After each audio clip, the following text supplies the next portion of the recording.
Muraho neza, turabasuhuje aho muri mu mpande zose z'isi zitandukanye, amahoro y'Imana abane namwe. Ntahandi muri ni kuri Mubwire TV. Wakwibaza ngo niki tubwira abantu? Kubwira abantu ko ari beza, kubwira abantu ko tubakunda, kubwira abantu ko tubashimira, kubwira abantu ko ari ingenzi mu buzima bwacu. Nyuma yo kureba tugasanga abantu benshi bakomerekejwe n'amagambo atari meza, baciwe intege, babwiye ko badashoboye ntacyo babasha kugeraho.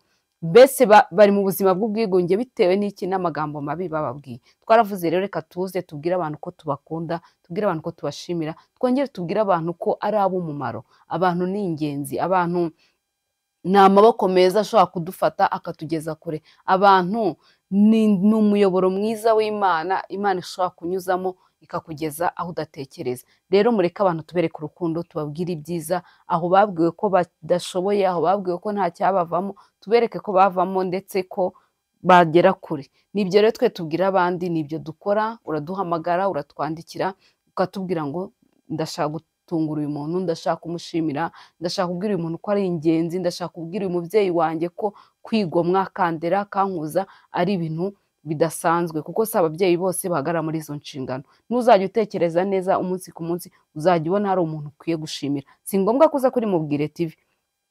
Kuri Mubwire TV naho nyine ni kwa kundi wumva byakurenze, ariko icyo tubashishikariza cyane, fata intambwe, tera intambwe, wegere umuntu wese w'ingenzi mu buzima bwawe, wegere umuntu wese w'umumaro mu buzima bwawe, umubwire ngo ndagukunda, umubwire ngo ndagushimira, umubwire ngo warakoze. Nibyo rero twebwe tubwira abantu, twereke abantu urukundo ndetse tubabwire ibyiza byabo. Ntuzigere uhagarara umuntu yapfuye ngo urire ngo uvuge ngo ndamushimira, utarigeze ubimubwira mu gihe bashakaga kukumva. Tubwire abantu rero ko tubakunda, tubwire abantu ko tubashimira, tubwire abantu ko kuba turi kumwe nabo ubuzima buturyoheye. Niyo mpamvu buri munsi mbasaba ngo gira umuntu utuma ubuzima bwongera kuryoha, gira umuntu utuma yongera kugarura icyanga cy'ubuzima. Hari abantu bacitse intege, hari abantu bavuga ko ubuzima nta kintu bukibamariye. Rero b'umuntu umwe kuri abo bantu ushobora gutuma ubuzima bwongera kugaruka cyangwa ubuzima bwongera kuzanzamuka. Nibyo rero twe dukora kuri Mubwire TV, nibyo twiberamo. Hanyuma rero iyo tutakoze surprise, iyo tudafite abantu twatunguye, iyo nta muntu twagiye kureba cyangwa tudafite abatumirwa bo si cyane, turicara tukavuga ngo ni ibiki twabirebera hamwe muri rusange twese byadufasha. Ese ni ibiki byatugirira umumaro? Ni ibiki nabwira abantu bo kuri Mubwire byabakomeza ndetse bikabafasha ndetse nanjye bikangirira umumaro? Uyu munsi rero nje kubabwira ibintu by'ingenzi ugomba kujya ugira ibanga, ibintu ugomba kwitondera, utazajya upfa kubwira umuntu uwo ari we, nta n'umuntu, kuko ibanga riba ibanga kuko rikurimo. Iyo ryagusohotsemo burya ntabwo riba rikiri ibanga, kuko uwo muntu ubwira ngo ni inshuti yawe nawe afite inshuti ye, nawe akagira inshuti ye, ugasanga rero bya bintu ntabwo bikibaye ibanga. Uyu munsi rero nje kubabwira ibintu ugomba kujya ugumana muri wowe, abantu bakajya kubona bakabona gusa wabikoze, bakabona uri kubigeraho.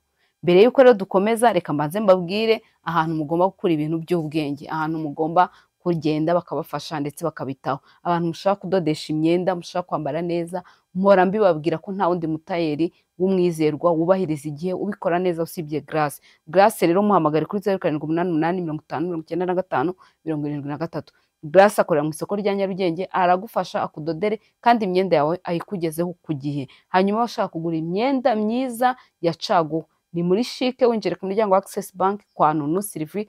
Nunu nawe aragufasha aguha imyenda myiza, imyenda ijyanye n'igihe. Hari abambwira ko ngiye nambara neza bitewe n'amaso yabo, bitavukuyeho ko ushobora kureba ukabona sinambaye neza, ariko hari ababimbwira bakambaza ngo ninde ujya umpa udukanzu nambara. Nta wundi rero umpa imyenda ni Nunu, namwe mwamugana Nunu akabafasha. Nimero ye ni 0788 Nunu agira imyenda myiza pe, irenze n'iyanjye. Iyanjye ni ubushobozi bwanjye, nawe ubwawe bwajyana n'ubwo ufite, ariko Nunu afite imyenda myiza. Ugereyo nawe wirebere, azakwambika neza. Hanyuma namwe bashaka imodoka zijyanye n'igihe z'ama hybrid, arahari Fabiola kuri 0788 Fabiola ku modoka nshyashya. Ukeneye ibisobanuro, ukeneye kugura imodoka nziza z'ama hybrid, Fabiola aragufasha akugezeho imodoka nziza.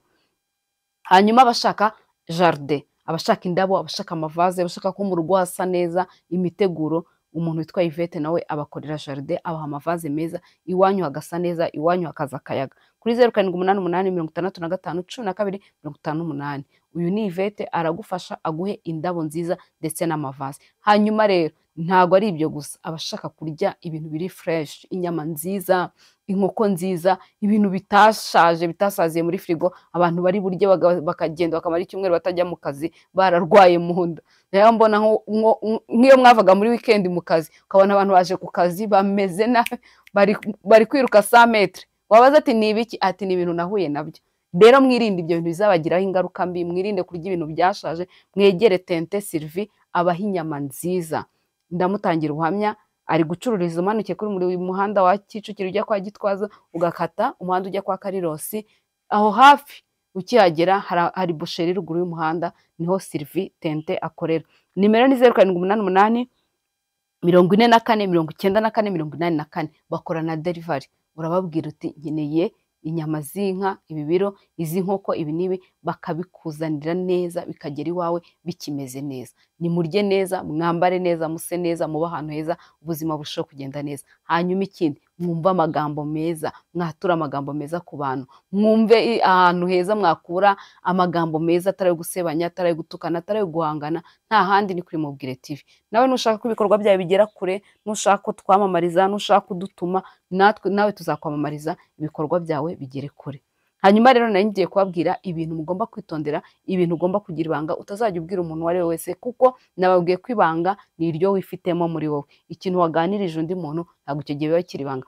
Ngumva ngo mfite ngo shanga ndashaka kubwira ibanga. Oya, jya umubwira ati ndashaka kubwira inkuru, ndashaka kubwira, kuko nawe uwo muntu ufata, ndetse nimujya murira ko hari abantu mufata nk'inshuti zanyu, inkoramutima, ukazasanga wowe umufata inkoramutima, wowe ntabwo ari inkoramutima, ntabwo uri inkoramutima ye, nawe afite undi. Uko rero iyo shene nuko ya nkuru izagenda izunguruka, ugasanga ibaye episode, wamugana wanditse episode. Twagiye.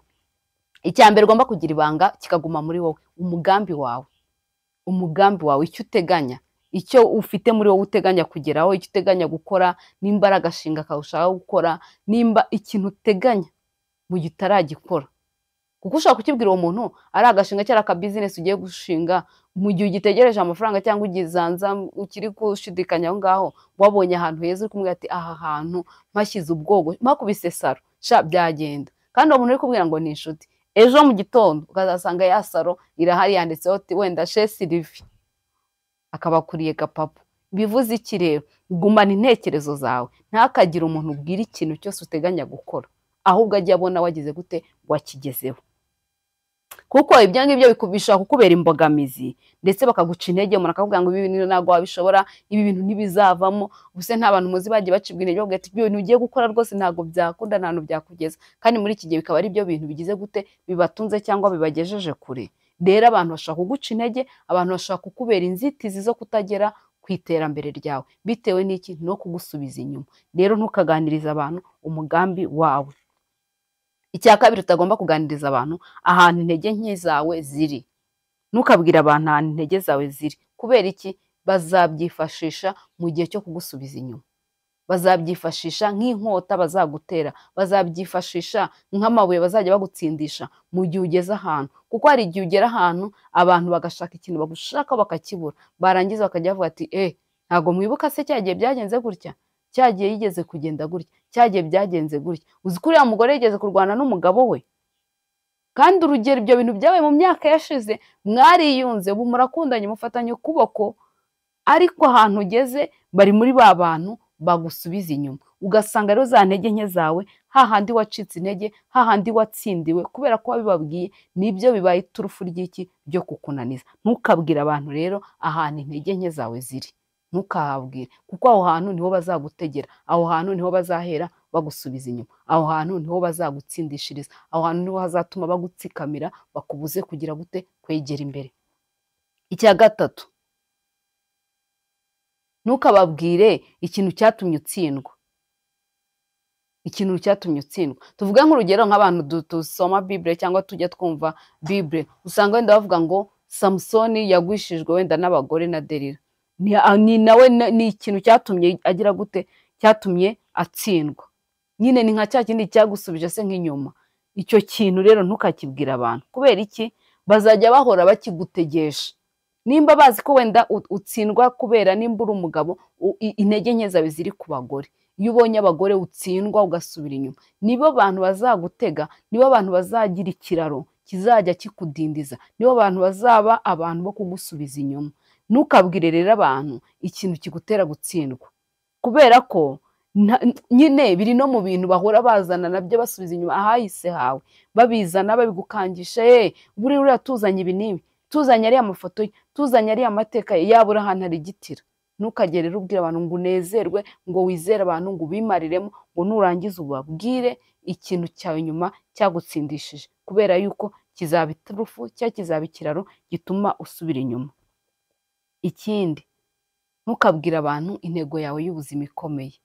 Intego y'ubuzima, ubuzima bwanjye intego yabwo niyi, numva ubuzima bwanjye nshaka ko bumera gutya, numva bwubakitse gutya, numva iki kintu kimbayeho ubuzima bwanjye bwaba burangiye. Ntukabibabwire, kubera yuko nabyo biri mu bintu abantu bazifashisha bakudindiza cyangwa baguca intege cyangwa bagusubiza inyuma.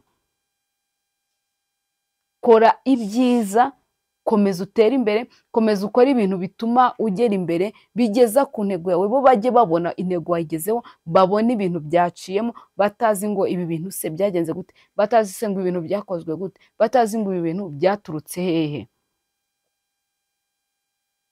Ikindi rero utagomba gukora, ntuzigere ubwira abantu ibanga ryawe. Ibanga ryawe n'uwo wita inshuti, ibanga ni ikikurimo. Bya bindi nababwiraga, ntuzagire umuntu uzajya ubwira ibanga ryawe uko yaba ari kose, uko waba umwita kose ngo ni inshuti yawe. Ikintu wisibanga, cya kintu gikomeye mu buzima bwawe, cya kintu ubona ko ari ikintu kinini kigoye, ntuzigere ukibwira umuntu, kubera ko uwo muntu nyine nawe afite abantu be. Nta muntu wo kwizerwa, nta muntu wo kuvuga ngo uramubwira ngo ibanga ryawe. Hoya, ntawe kigumane muri wowe, ubwo icyo gihe nikikuvamo uzajya umenya ko kitari ibanga, kabone naho wacyumva ahandi uwo muntu yarakivuze, uzamenye ko nyine nawe cyari cyakunaniye kukibika, kuko iryo si ryari ibanga. Ikindi, ntuzigere ubwira abantu aho ukura ubushobozi, ntuzigere ubwira abantu ahantu ukura amafaranga, ntuzigere ubwira abantu ikintu gituma nyine urushaho gutera imbere, ahantu ukura ubushobozi, imbaraga. Bareke bakomeze babaze aho ubikura, bareke bakomeze bibaze ngo ese uriya akuraho amafaranga, bareke bakomeze bibaze ngo ese ibi abigeraho gute, bareke bakomeze bibaze ngo ese abikora gute. Bizajya biguha imbaraga nawe zo gukomeza gukora. Noneho usange bagutegeye, ba bantu bagira ishyari, ba bantu bameze nabi, bashaka kukudindiza, bashaka kugusubiza hasi, bakutegere ahandi, basanga aho bategeye siho bari, siho hantu ukura amafaranga. Usanga wenda abantu bazi ko wenda ufite udukorwa tumwe na tumwe, dushinga tukwinjiriza amafaranga, baragiye wenda barakugambaniye. Hari igihe umuntu babona ari kwinjiza cyane, ugasanga wenda baragambanye, inzu wakodeshaga ukoreramo ubucuruzi bahise bayipandisha kugira ngo abandi bantu bayijyemo, nyine bakagukorera ibintu bibi by'ubugome kugira ngo bagusubize inyuma. Icyo gihe rero iyo babikoze bibwiraga ko ari gukura amafaranga kandi atariho, hari ahandi wabahishe, babona buri munsi urushaho gutera imbere kandi ntibamenye iki aho byavuye.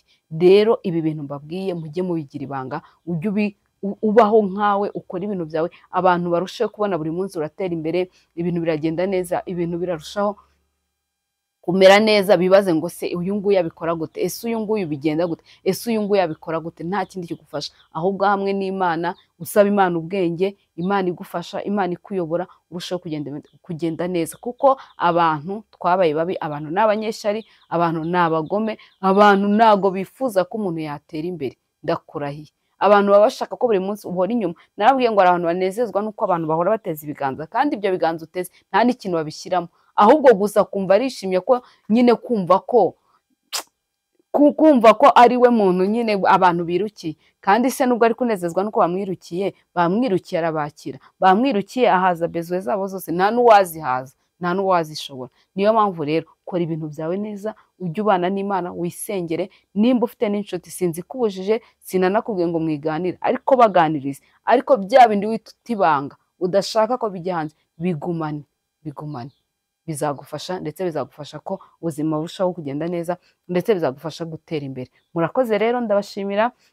Nababwiye ko ntazajya mbatindira, nzajya mbabwira utuntu dukeya kugira ngo mutwumve neza ndetse mudusangize n'abandi turushaho kuryoherwa n'ibiganiro byiza. Mukore like, mukore share, mukore comment, ese mujye munambwira ibintu mba mvuga biba ari ibyo cyangwa biba biri aho ngaho gusa ari ibintu mpfuye kuzana gusa. Mujye rero mutubwira muvuge ngo ibi bintu ni byo cyangwa ibintu mwabikunze, cyangwa se munongeremo munambwire ngo ibi bintu uzatwongerereho iki. Nongere nshimire abantu rwose munyandikira mukambwira ati gerageza Sylvie rwose ujye uvuga buhoro.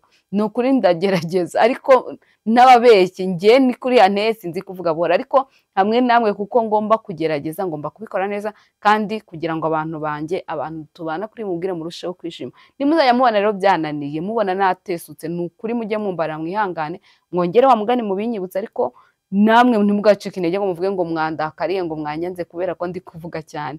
Ikindi kandi hari igihe tujya cyane cyane mbona mukunda kubimbwira ku ma surprise ku biganiro nk'uko nicaye, ntago njya mbona comment zimbwira ngo ndavuga cyane, ariko iyo twagiye gukora surprise akenshi murambwira ngo ndi gusakuza. Hari igihe rero ahantu tuba turi gukorera biba bisaba imbaraga nyinshi. Hari nka surprise duheruka gukora y'umuntu wari uri kudoda inkweto, ahantu twakoreye pe harasakuzaga, ni ku isoko, ibimodoka by'imyanda nyine byasabaga umuntu imbaraga, ugasanga uravuga cyane, noneho byakuriraho na kwa kundi uguteye bikaba gutya. Ariko tuzajya tugerageza hamwe namwe. Narababwiye ngo urugendo ruzarushaho kuryoha hamwe n'abantu, ntabwo umuntu asubira inyuma, ahubwo hamwe namwe turushaho kugenda neza kandi tukagera imbere. Ndabakunda rero, comment zanyu, ibitekerezo byanyu ndabibona kandi ndabashimira. Bantu mufata umwanya mugakurikira ibiganiro byanjye, mukanyandikira inbox mukambwira ngo courage, mukanyandikira mukambwira ngo mukunda ibintu nkora. Ni ukuri nanjye ndabakunda kandi Imana ikomeze ibahe umugisha, Imana ikomeze ibagure, Imana ikomeze ibahe abantu namwe babakunda. Nta cyiza nko gukundwa. Ubundi abo mukunda mubibabwire,